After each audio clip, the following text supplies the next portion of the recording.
Halo, hari ini kita masih membahas beras. Ini karena masih isu yang seksi. Kenapa makin seksi? Karena saya membaca media masih membahas ini dari hari ke hari. Bahkan harian Kompas sejak tanggal 23 Maret lalu membuat ini menjadi headline setiap harinya. Paling tidak sampai tanggal 26 saya baca masih tetap menjadi headline. Dan ada satu hal yang saya baca dan saya simpulkan konsisten dari Dirut Bulog, Budi Waseso, yang tetap senantiasa mengatakan bahwa Bulog sebenarnya tidak butuh mengimpor beras.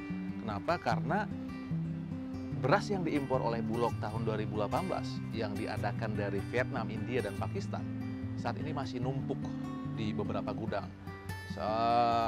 Di gudang yang ada di Pekalongan ada 2.000 ton yang menumpuk dan bahkan sudah menguning dengan kualitas yang cenderung menurun, dan itu adalah pengadaan tahun 2018 dari Pakistan dan India kalau nggak salah, kalau saya tidak lupa. Anda boleh cek kembali di harian Kompas.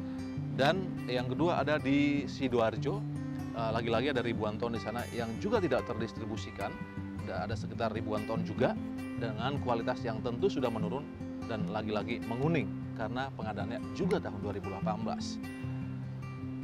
Dan dari data statistik dan juga apa yang disampaikan beberapa kepala daerah, saat ini Indonesia sedang surplus beras. Data yang disampaikan oleh BPS, jika nanti sampai di Mei akan ada surplus sekitar 4 juta ton lebih dari hasil panen petani Indonesia sendiri.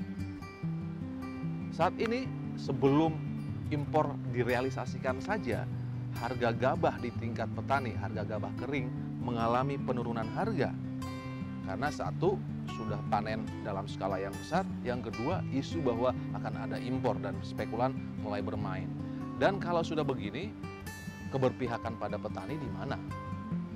Apakah alasan yang dibuat oleh Menteri Perdagangan yang mengatakan bahwa ini adalah sesuatu yang harus beliau pikirkan dan alasannya hanya beliau yang tahu? Lalu orang-orang yang ada di BPS, orang-orang yang ada di Komisi 6 DPR RI, orang-orang yang menjadi kepala daerah, yang tahu daerahnya seperti apa, yang tahu kebutuhan masyarakatnya seperti apa, apakah mereka juga tidak bisa berpikir dan tidak bisa tahu apa yang menjadi alasan oleh Menteri Perdagangan? Saatnya semua diletakkan dengan alasan yang jelas, alasan yang masuk akal, bahwa apapun ceritanya, pengadaan atau tidak diadakan beras untuk saat ini harusnya bisa diterangkan secara terang benderang agar kemudian bisa diterima oleh akal sehat manusia. Bukan hanya menjadi konsumsi pribadi seorang Menteri Perdagangan yang mengatakan bahwa hanya beliau yang mengetahui alasannya.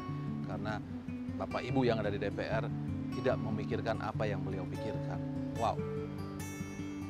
Mungkin seperti seruan beberapa pihak, saatnya Pak Presiden untuk yang mengambil keputusan apakah akan perlu mengadakan beras dari luar negeri atau tidak. Dan kalau mengacu pada apa yang disampaikan oleh Pak Presiden bahwa kita harus cinta pada produk lokal, cinta pada produk Indonesia, ini saatnya kita tunjukkan bahwa kita cinta dengan petani Indonesia dengan mengkonsumsi atau membeli apa yang menjadi produk yang dihasilkan oleh para petani. Salah masuk akal, make sense.